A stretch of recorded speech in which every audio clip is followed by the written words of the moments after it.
E já que você entrou nesse assunto de educação, de arte e Hã. educação, eu sei que você ensina uma técnica de teatro para professores usarem em sala de aula. Queria que você falasse um pouco sobre isso. Sabe que eu também dou aula, eu também sou professora, mas eu dou aula de produção, Olha, gestão cultural. tá. Eh, e essa coisa do ambiente escolar e acadêmico, a gente sabe que ele pode ser um lugar de extremo prazer ou de extremo desprazer É, também, né?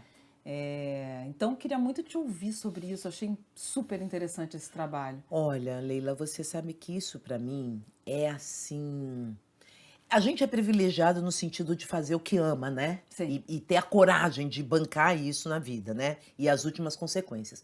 Mas a coisa da área da educação, pra mim, e poder juntar a arte com a educação, é para além do trabalho, porque eu acredito mesmo nessa coisa da missão, que a gente vem nesse mundo para se aprimorar, para construir felicidade, transformar registros, assim, e para realizar uma coisa que só a vida da gente pode fazer. Uhum, Se uhum. aquilo não for feito por nós, vai ficar sem ser feito. Outras pessoas vão fazer outras coisas. E esse lugar, para mim, é um lugar da missão. Por quê? Porque, já tem agora 30 anos, que é a época que eu comecei a praticar a filosofia budista na minha vida.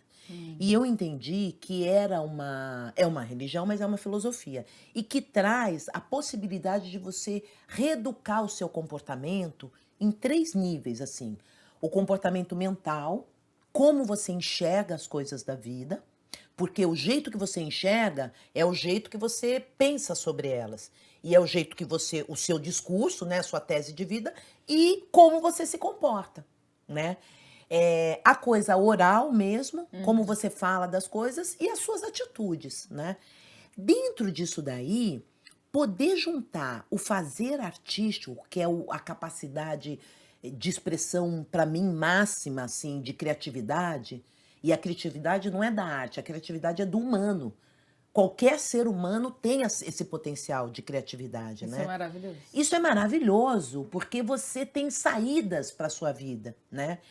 E na educação, essa proposta da gente quebrar os muros, quebrar as barreiras, essa coisa tradicional, engessada, e você usufruir da vida do educador para criar uma relação, né, com os seus estudantes, no sentido de você virar um investigador, isso para mim é um negócio, vai salvar o mundo. Vai salvar o mundo. Então, já, praticando o budismo, tem uma área que é uma coordenadoria educacional. E eu, quando entrei, eu estava lascada. Eu acho que quando a gente procura religião na vida, é um pouco quando você percebe que você precisa de ajuda, né, precisa de socorro. E eu estava nesse Nesse momento da minha momento. vida, né. Só que foi tão, interessante essa filosofia budista, porque eu fui colocada na esfera das minhas potências, que eu naquele momento não estava reconhecendo em mim. Quando a gente está muito mal na vida, o seu desvalor, ele fica muito presente, né. Com certeza.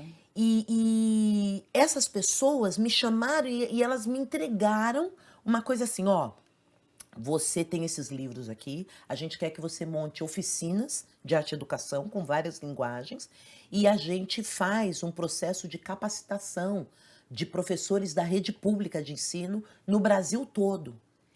Eu estava alenhada na vida, assim, então eu olhava e elas são umas loucas, que elas estão me dando isso? Mas eu gostei muito disso É e um comecei a desafio criar. também, E né? comecei a criar oficinas diversas, né, essa coisa do canto eu já tinha presente, juntei esportes e nunca mais parei. E hoje eu coordeno uma equipe chamada Oficinarte, é um setor de 15 artistas de várias linguagens, do hip hop, da plástica, e Uhum. tem uma coisa muito legal que a gente tem muitos neurodivergentes junto. Trans, homens e mulheres, é uma coisa realmente muito potente. E a gente produz isso Agregadora e diversa. diversa, agregadora e real, que é a realidade que o educador vai enfrentar na Uhum, vida, uhum. né, Que é a vida da gente, que é a né? vida da gente, vida como ela é.